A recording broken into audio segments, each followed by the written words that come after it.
ಎಲ್ಲರಿಗೂ ನಮಸ್ಕಾರ. ಇವತ್ತೊಂದು ಬೆಂಡೆಕಾಯಿ ಹುಳಿ ಮಾಡೋದನ್ನು ನೋಡೋಣ ಬನ್ನಿ. ಮೊದಲು ಅವನ್ನೆಲ್ಲ ಚೆನ್ನಾಗಿ ತೊಳೆದು ಒಂದು ಚಿಬ್ಲಿ ಅಂತೀವಿ, ನೀವು ಇವಾಗಿನೆಲ್ಲ ಜರಡಿನಲ್ಲಿ ಹಾಕ್ಕೋಬೋದು. ಆ ಥರ ಹಾಕ್ಕೊಂಡು ಒಂದು ಸ್ವಲ್ಪ ನೀರು ಬಸಿಯಕ್ಕೆ ಬಿಟ್ಬಿಡ್ಬೇಕು. ಆಮೇಲೆ ಒಂದು ಚೆನ್ನಾಗಿ ಕಟ್ ಮಾಡ್ಕೋಬೇಕು, ಸಣ್ಣಗೆ ಕಟ್ ಮಾಡ್ಕೋಬೇಕು, ಸ್ವಲ್ಪ ಜಾಸ್ತಿ ಸಣ್ಣಗೆ ಕಟ್ ಮಾಡ್ಕೋಬೇಕು. ಈ ಥರ ಇದು ಬೆಂಡೆಕಾಯಿ ತುಂಬ ಒಳ್ಳೆಯದು. ಅದೇ ನಾ ಹಿಂದಿನ ವಿಡಿಯೋದಲ್ಲಿ ಹಾಕಿದಂಗೆ ಮಳಲಿ ಡಾಕ್ಟರ್ ಅವರು ಇದನ್ನ ಬೆಂಡೆಕಾಯಿನ ಶುಗರ್ನವ್ರಿಗೆ ತುಂಬ ಹೇಳ್ತಾರೆ. ಅದೇನೋ ಇನ್ಸುಲಿನ್ ತೊಗೋಬೇಕು ಅಂಥೇ ಆ ಮಟ್ಟಕ್ಕೆ ಬಂದವ್ರಿಗೆ ಬೆಂಡೆಕಾಯಿನ ಒಂದು ಲೋಟದಲ್ಲಿ ಹಾಕಿ ಒಂದು ನೆನೆಸ್ಬಿಟ್ಟು ಅದನ್ನ ಕಿವುಚ್ಕೊಂಡು ಕುಡಿಬಹುದು. ಇಲ್ಲ ದಿನ ಬೆಳಗ್ಗೆ ಎದ್ದ ತಕ್ಷಣ ಒಂದು 4 ಹಸಿ ಬೆಂಡೆಕಾಯಿ ತಿನ್ನೋದನ್ನು ಹೇಳ್ತಾರೆ.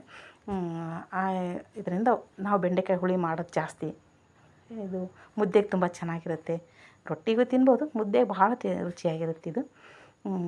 ಅವೆಲ್ಲ ಕಟ್ ಮಾಡಿಕೊಂಡು ಒಂದು ಅರ್ಧ ಕೆಜಿ ತೊಗೊಂಡಿದ್ದೀನಿ ನಾನು. ಅದೆಲ್ಲ ಕಟ್ ಮಾಡಿಕೊಂಡು ಒಂದು ಅಳತೆಗೆ ಸಣ್ಣಗೆ ಕಟ್ ಮಾಡಿಕೊಂಡು ಒಂದು ಸ್ವಲ್ಪ ಎಣ್ಣೆ ಹಾಕ್ಕೊಂಡು ಹುರ್ಕೊಳ್ಳೋಣ. ಇದು ನಿಂಬೆಹಣ್ಣು ಹಾಕ್ಕೊಂಡು ಹುರ್ಕೊಂಡ್ರೆ ಸ್ವಲ್ಪ ಬೇಗ ಲೋಳೆ ಎಲ್ಲ ಬಿಟ್ಕೊಳ್ಳುತ್ತೆ. ಎಷ್ಟೊತ್ತು ಹುರಿದ್ರೂ ಲೋಳೆ ಬಿಡೋದಿಲ್ವಲ್ಲ, ಹಾಗಾಗಿ ಸ್ವಲ್ಪ ನಿಂಬೆಹಣ್ಣು ಹಾಕ್ಕೊಂಡ್ರೆ ಚೆನ್ನಾಗಿ ಲೋಳೆ ಬಿಟ್ಕೊಳ್ಳುತ್ತೆ. ನೋಡಿ, ಈ ಹದಕ್ಕೆ ಹುರ್ಕೊಂಡು ಮುಚ್ಚಿಟ್ಬಿಡ್ಬೇಕು ಅದನ್ನು. ನೋಡಿ, ಇಲ್ಲಿ ಎಲ್ಲ ಕಲ್ಲಲ್ಲೇ ಎಲ್ಲ ಹರ್ಕೊತೀನಿ ನಾನು. ಹಸಿಮೆಣ್ಸಿಕಾಯಿ, ಉಪ್ಪು, ಕರಿಬೇವು, ಕೊತ್ತಂಬರಿ, ಬೆಳ್ಳುಳ್ಳಿ ಅದನ್ನೆಲ್ಲ ಸಣ್ಣಗೆ ಜಜ್ಕೋಬೇಕು. ಮೊದಲು ಸಣ್ಣಗೆ ಹರ್ಕೋಬೇಕು ನೀಟಾಗಿ. ನೀವು ಯಾರಾದರೂ ಫಸ್ಟ್ ಟೈಮ್ ನನ್ನ ವಿಡಿಯೋ ನೋಡ್ತಾಯಿದ್ರೆ ಸಬ್ಸ್ಕ್ರೈಬ್ ಮಾಡಿ. ಹಾಗೆ ನೋಡಬೇಡಿ, 90% ಜನ ಹಾಗೆ ನೋಡ್ತಾ ಇದ್ದೀರಾ. ಹಾಗೆ ನೋಡಬೇಡಿ, ಸಬ್ಸ್ಕ್ರೈಬ್ ಮಾಡ್ಕೊಂಡು ನೋಡಿ, ಬೆಲ್ ಐಕಾನ್ ಒತ್ತಿ. ಪ್ರತಿ ವಿಡಿಯೋನೂ ನಿಮಗೆ ಬಂದು ತಲುಪುತ್ತೆ. ಒಳ್ಳೊಳ್ಳೆ ರೆಸಿಪೀಸ್ ಮಾಡ್ತಾಯಿದ್ದೀನಿ ನಾನು, ಹೆಲ್ತ್ಫುಲ್ಲಾಗಿರುವಂಥದ್ದು ಎಲ್ಲ ಇದನ್ನೇ ಮಾಡ್ತಾಯಿದ್ದೀನಿ ನಾನು. ನೋಡಿ, ಅದಕ್ಕೆ ಸ್ವಲ್ಪ ಹಸಿ ಕೊಬ್ಬರಿ ಇದನ್ನು ಇಟ್ಕೊಂಡಿದ್ದೆ, ಅದನ್ನು ಹಾಕ್ಕೊಂಡಿದ್ದೀನಿ. ಈಗ ಮೊದಲೇ ಗುರೆಳ್ಳು, ತೊಗರಿಬೇಳೆ ಎಲ್ಲ ನೆನೆಸಿಟ್ಕೊಂಡಿರಬೇಕು. ಅಕ್ಕಿ ಗುರೆಳ್ಳು ನೆನೆಸಿಟ್ಕೊಂಡಿರಬೇಕು. ಅದನ್ನು ಇದ್ರೊಳಗೆ ಹಾಕಿ ಸಣ್ಣಗೆ ಇದೇನು ಮಾಡ್ಕೋಬೇಕು. ಮಿಕ್ಸಿಲಿ ಮಾಡ್ಕೊಂಡ್ರೆ ಇನ್ನೂ ತುಂಬ ಚೆನ್ನಾಗಿ ಬರುತ್ತೆ. ಕರೆಂಟ್ ಇರಲಿಲ್ಲ ಆ್ಯಕ್ಚುಲಿ, ನಾನು ಅದಕ್ಕೆ ಒಂದು ಕಲ್ಲು ಇಟ್ಕೊಂಡ್ಬಿಟ್ಟಿದ್ದೀನಿ. ಯಾವಾಗಲೂ ಇರಲಿ ಅಂತೇಳಿ. ಈ ಮಿಕ್ಸಿ UPSಗೆ ಓಡೋದಿಲ್ಲ, ಹಾಗಾಗಿ ನಾನು ಕೈಲೇ ಎಲ್ಲ ರುಬ್ಕೊಂಡು ಮಾಡ್ತಾಯಿದ್ದೀನಿ. ಇದನ್ನೆಲ್ಲ ಸಣ್ಣಗೆ ಹರ್ಕೊಂಬಿಟ್ಟು ತಗೊಂಬಿಡೋಣ. ಈ ಕಲ್ಲನ್ನು ಚೆನ್ನಾಗಿ ತೊಳ್ಕೊಂಡು ಹಾಕ್ಕೊಂಬಿಡೋಣ ಅದಕ್ಕೆ ನೀರು. ಈ ಥರ ಕಲ್ಲುಗಳಂತೂ ತುಂಬ ಚೆನ್ನಾಗಿ ಇದನ್ನು ಮಾಡೋದಕ್ಕೆ. ನಾನು ಮುಧೋಳದಲ್ಲಿ ತೊಗೊಂಬಂದಿದ್ದೆ ಈ ಕಲ್ಲನ್ನು. ಎಲ್ಲರೂ ಕೇಳೋರು ಎಷ್ಟು ಚೆನ್ನಾಗಿದೆ ಅಂತ. ಇವಾಗ ಸ್ವಲ್ಪ ಅದೆಲ್ಲ ಸೌದಂಗೆ ಆಗ್ಬಿಟ್ಟೈತೆ. ಹೊಳಿ ಹೊಡೆಸ್ಬೇಕು ಅದನ್ನು. ಇಲ್ಲಿ ಯಾರೂ ಸಿಗ್ತಾಯಿಲ್ಲ ನನಗೆ ಹೊಳಿ ಹೊಡ್ಸೋದಕ್ಕೆ. ನೋಡಿ, ಒಗ್ಗರಣೆಗೆ ಇಟ್ಕೊಳ್ಳೋಣ.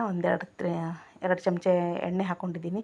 ಜೀರಿಗೆ, ಸಾಸಿವೆ, ಕರಿಬೇವು, ಹಾಗೆ ಈರುಳ್ಳಿನೂ ಹಾಕ್ಕೊಂಬಿಡೋಣ. ಹಾಗೆ ಒಂದು ಲೈಕ್ ಕೊಡಿ, ಶೇರ್ ಮಾಡಿ, ಕಮೆಂಟ್ ಮಾಡಿ. ನೀವು ಈ ಥರ ಬೆಂಡೆಕಾಯಿ ಹುಳಿ ಮಾಡ್ಕೊಂಡು ತಿಂದಮೇಲೆ ಹೆಂಗಿತ್ತು ಅನ್ನೋದನ್ನು ನಮಗೆ ತಿಳಿಸಿ. ಟೊಮೆಟೊ ಕಟ್ ಮಾಡ್ಕೊಂಡು ಹಾಕ್ಕೊಂಡಿದ್ದೀನಿ. ಈರುಳ್ಳಿ ಟೊಮೆಟೊ ಚೆನ್ನಾಗಿ ಬೇಯಬೇಕದು.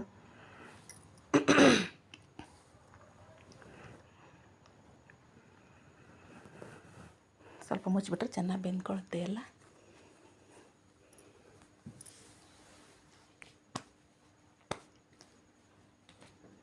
ಇವಾಗ ನೋಡಿ, ತೆಗೆದುಬಿಟ್ಟು ಇದನ್ನು ಮಾಡೋಣ. ಅದೆಲ್ಲ ಚೆನ್ನಾಗಿ ಬೆಂದಿರುತ್ತೆ. ಈಗ ಒಂದೊಂದಾಗಿ ಸಾಮಾನುಗಳನ್ನು ಹಾಕ್ಕೊಂತ ಹೋಗೋಣ.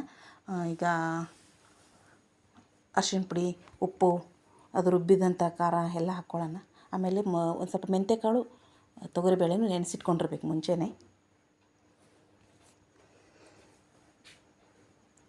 ಈ ಅರಿಶಿನೂ ಹನುಮಂತ ಮಳಲಿ ಡಾಕ್ಟ್ರ್ ಹತ್ರ ಒಳ್ಳೆ ಪ್ಯೂರ್ ಅರಿಶಿನ ಸಿಗುತ್ತೆ. ನಾನು ಅಲ್ಲೇ ತೊಗೊಂಡ್ಬಿಡ್ತೀನಿ. ಮನೆಗೆ ಬಳಸೋದಕ್ಕೆ ಅಲ್ಲಿಗೆ ತೊಗೊಂಬರ್ತೀನಿ. ಔಷಧಿಗಂತೂ ಕೊಟ್ಟೇ ಇರ್ತಾರೆ ಅವ್ರು. ನಮ್ಮ ಮನೆ ಯಜಮಾನ್ರಿಗೆ ಕಾಲು ನೋವಿಗೆ ತೋರಿಸ್ತಾ ಇದ್ವಲ್ಲ, ಅಲ್ಲಿ ಅವರು ಇದಕ್ಕೆ ಕೊಟ್ಟಿರ್ತಾರೆ. ಸಾಯಂಕಾಲ ಟೈಮು ಅದನ್ನು ಹಾಕ್ಕೊಂಡು ಕುಡಿಯೋದಕ್ಕೆ ಕೊಟ್ಟಿರ್ತಾರೆ ಒಂದು ಪೌಡ್ರ್ ಜೊತೆಗೆ. ಹಾಗಾಗಿ ನಾನು ಮತ್ತೆ ಎಕ್ಸ್ಟ್ರಾ ತಂದಿರ್ತೀನಿ. ನೋಡಿ, ಮೆಂತ್ಯಕಾಳು, ತೊಗರಿಬೇಳೆ ನೆನೆಸ್ಕೊಂಡಿದ್ದೆ, ಅದನ್ನು ಇವಾಗ ಇದರಲ್ಲೇ ಹಾಕ್ತಾಯಿದ್ದೀನಿ. ಯಾಕಂದರೆ ಸ್ವಲ್ಪ ಎಣ್ಣೆಲಿ ಬೇಯಬೇಕದು. ಅದು ಎಣ್ಣೆಯಲ್ಲಿ ಸ್ವಲ್ಪ ಚೆನ್ನಾಗಿ ಬೆಂದಮೇಲೆ ಇದು ರುಬ್ಕೊಂಡಿದ್ದನ್ನು ಹಾಕ್ಕೊಂಬಿಡೋಣ. ಹಸಿಮೆಣ್ಸಿಕಾಯಿ, ಕರಿಬೇವು, ಕೊತ್ತಂಬರಿ, ಬೆಳ್ಳುಳ್ಳಿ, ಸ್ವಲ್ಪ ಕೊಬ್ಬರಿ, ಆಮೇಲೆ ಅಕ್ಕಿ, ಗುರೆಳ್ಳು ಅದೆಲ್ಲನೂ ರುಬ್ಕೊಂಡ್ಬಿಟ್ಟಿದ್ದೀನಿ ಇವಾಗ ಚೆನ್ನಾಗಿ. ಅದನ್ನ ಇದರಲ್ಲಿ ಹಾಕ್ಕೊಂಡು ಸ್ವಲ್ಪ ಹೊತ್ತು ಅದನ್ನು ಎಲ್ಲ ನೀಟಾಗಿ ಎಲ್ಲ ಫುಲ್ ಎಲ್ಲದಕ್ಕೂ ಬ್ಲೆಂಡ್ ಆದಂಗಾಗಿ ಬೇಯಬೇಕಲ್ಲ ಚೆನ್ನಾಗಿ ಇದಾಗಿ. ಈಗ ನೋಡಿ, ಹುಣಸೆಹಣ್ಣು ನೆನೆಸ್ಕೊಂಡಿದ್ದೆ, ಸ್ವಲ್ಪ ಹುಣಸೆಹಣ್ಣಿನ ರಸ ಹಾಕ್ಕೊಳ್ಳೋಣ. ಬೆಂಡೆಕಾಯಿ ಹುಳಿ ಅಂದರೆ ಹುಣಸೆ ಹಣ್ಣು ಬೇಕೇ ಬೇಕು, ಅಂದರೆ ಚೆನ್ನಾಗಾಗೋದು. ಹುಣಸೆ ಹಣ್ಣು, ಬೆಲ್ಲ, ತೊಗರಿಬೇಳೆ, ಮೆಂತ್ಯಕಾಳು ಇದೆಲ್ಲ ಹಾಕಿ ಮಾಡೋದ್ರಿಂದ ತುಂಬ ರುಚಿಯಾಗಿರುತ್ತೆ ಇದು. ಅದು ಹಾಗೆ ಮಿಕ್ಸಿಗೆ ಹಾಕಿ ರುಬ್ಬಿಕೊಂಡಿದ್ದನ್ನು ನೀರು ಸ್ವಲ್ಪ ಹಾಕ್ಕೊಂಡಿದ್ದೀನಿ. ನಮಗೆ ಇನ್ಮೇಲೆ ನಮಗೆ ನೀರು ಎಷ್ಟು ಬೇಕು ಅನ್ನೋದನ್ನು ನೋಡಿ ಹಾಕ್ಕೋಬೇಕು. ಯಾಕಂದರೆ ನಾವು ಎಷ್ಟು ನೀರು ಹಾಕ್ಕೊಂಡ್ರೂ ಸ್ವಲ್ಪ ಗಟ್ಟಿ ಆಗೋ ಚಾನ್ಸಸ್ ಇರುತ್ತೆ. ಅದು ಹುಳಿ ಹಾಕ್ಕೊಂಡಿದ್ವಲ್ಲ, ಹಾಗೆ ಬೆಲ್ಲ ಹಾಕ್ಕೊಂಡಿದ್ದೀನಿ.